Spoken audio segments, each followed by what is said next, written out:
New paternity law has modern women fuming.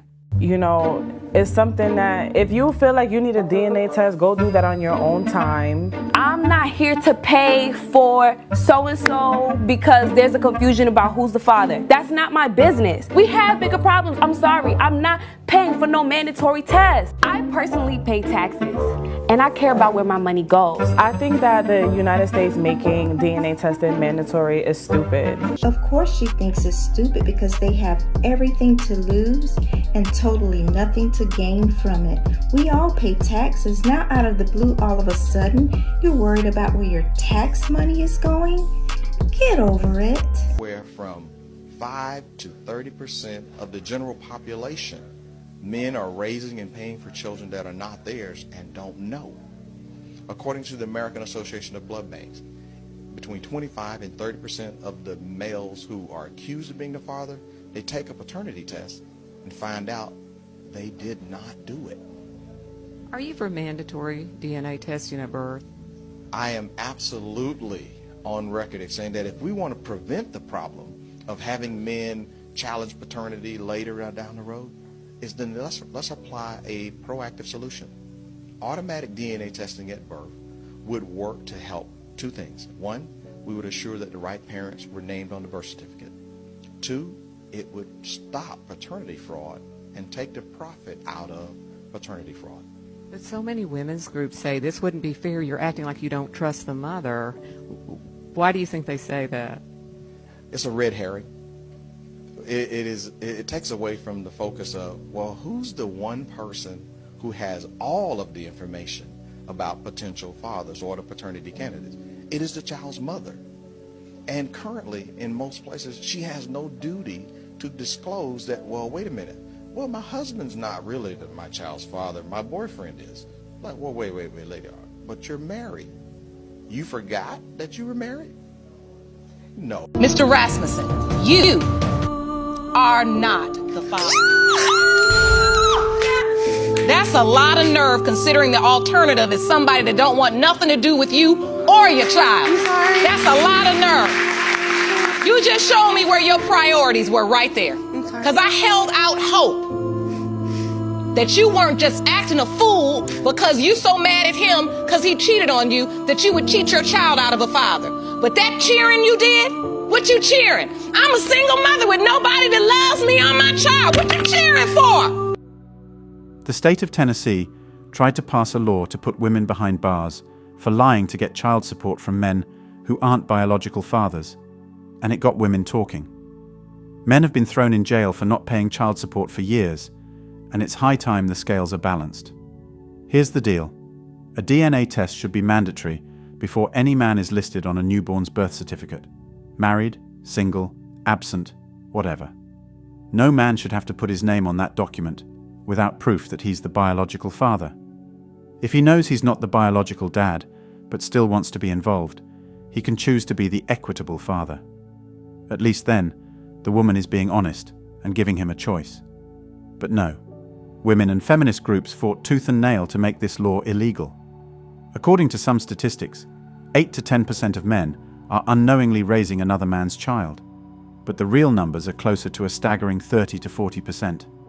It's outrageous and needs to stop now. I had two guys call in. They work at DNA testing centers. One guy had to quit. One guy still works there. He told me 40% of the children are not the man's child.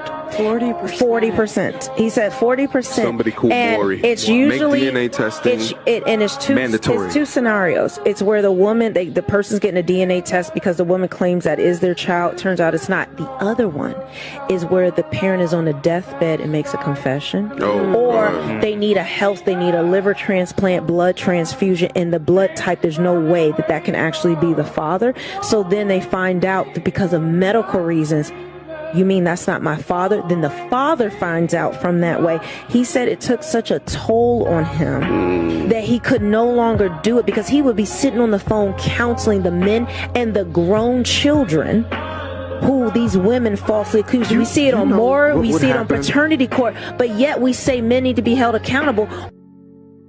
There are countless troubles men have gone through when they realize they are raising another man's kid.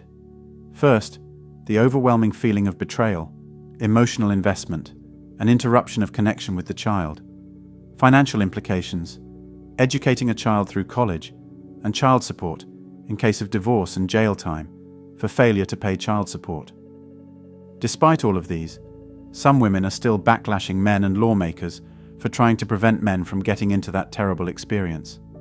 Some women say it's another attack on women. You mean men's mental health and years of effort are nothing compared to an unfaithful woman being exposed. Women have gotten everything they have fought for. Men even go to jail for not paying child support. And these women say it's an attack on women for letting evil-natured women let a man raise a child that is not his for over 20 years, while she sees him struggling daily to make ends meet. They say a compulsory paternity test says, no woman can be trusted, ever. It's guilty until proven innocent. If that is what it is to women, then so be it. There are other arguments that women have made that I am going to share here. A woman said compulsory paternity tests conclude that all women are cheaters, but men are twice as likely to cheat as women, and they're presumed innocent. If a man wants to expose that he distrusts his partner, that's on him, and his partner deserves to know. Let me start with this one. If men are cheaters, how many years of wasted effort, loss of money, emotional and mental trauma, and even jail time has it caused women? Can you compare the betrayal of a woman watching a man carrying this child and throwing him or her in the air? She watches him taking that child to play football, and he is screaming, "That's my boy." And now and then, she sees the real father of the child, and sometimes she is still having an affair with him. What in the world is wrong with women? Another woman said asking for a DNA test is essentially the same as saying that women are not trustworthy. So if you are saying every child should get a paternity test, it might take away the stigma, but it's not cheap. You just added more money to the hospital bill at an already expensive time.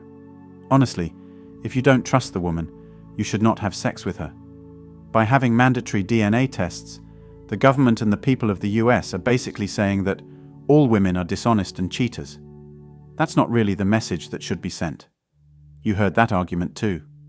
According to USDA data and inflation statistics from the BLS, raising a child in 2023 could cost an average of $331,933 from the time a child is born to age 18.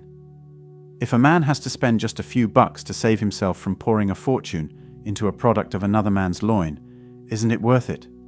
It is even a dumb argument to raise. Talking about the government and the people of the US saying that all women are dishonest and cheaters, well, it's true. If 30% of men are said to be victims of paternity fraud, it means the women are up and about. Overwhelmingly, women know with whom they had sex at a given time, and if it's with one guy only, he has to be the biological father. So she can just prove herself to be faithful with no hassle. Let me share a little story on this. This woman explained that years before they were married, or even thinking about having children, her husband expressed his desire for a paternity test, no matter what. Having been previously married and cheated on, he needed that reassurance. She agreed, seeing no harm in it, as she knew she wasn't that type of person and believed he would eventually move past it. As time passed, the subject didn't come up again until they were expecting their daughter. About a month before the baby's birth, he reiterated his request for a paternity test. Although her feelings were hurt, she agreed and asked him why he felt it was necessary. He reminded her of their earlier conversation. They had a bit of an argument, primarily because she was hurt, but they proceeded to order the test so it would arrive by the time they returned from the hospital. A week later, the results came in. She ensured they were emailed directly to him, with a copy also sent by mail. The results confirmed what she already knew. The baby was his. That evening, when he returned from work, there was a complete change in his behavior. He became the loving, supportive and doting father she always knew he could be. He had been terrified, and the test brought him the reassurance he needed. Now, they laugh about how the test seemed like a waste of money, and marvel at how much of a daddy's girl their daughter is. She didn't lose anything by agreeing to the DNA test, despite her hurt feelings. However, he could have lost everything. If a small act can provide such significant reassurance to a partner, why wouldn't one do it? I went into attack her, but was in a coffee body shot. So but she I told you- generally went to attack her, like I went to put my hands on her, innit? Because of what had just been taken away from me. I had to now mourn a baby that was still living, alive and well. It was like a death of my own child, innit? Because it's not my name no more. It's not my blood. Do you get me? So as much as how women go through it when they can lose a baby and the dads don't care, yeah, when you get told that the baby's not yours, that's just had a miscarriage, innit? Do you get me? That's the easiest way for a woman to understand. When you turn around and fuck a man's life and let him know that he's having a youth, and then turn around and tell him, oh no, sorry, this baby's not yours, that's just had a miscarriage. Why are a lot of women angry about compulsory paternity tests? Number 1. Loss of power to extract wealth from one man while sleeping with another. I made a video before on why women are pissed off about happy men, and it also comes back to this. If a woman is found out to try to give another man's child to her partner, she loses the power she would have waned on the man and the marriage. Number 2. Loss of ability to play the victim in the situations they orchestrated. Number 3. Loss of child support, because it is common for men to leave the hospital to start the divorce process, and in the case of baby mama, he would try to get her home and wave her goodbye. That's all for today on Manhood. Remember to drop your thoughts in the comments section, and don't forget to hit that like button, click the subscribe button, and also turn on the notification bell to be the first to know when a new video drops. Share this video with whomever you would like to watch it with.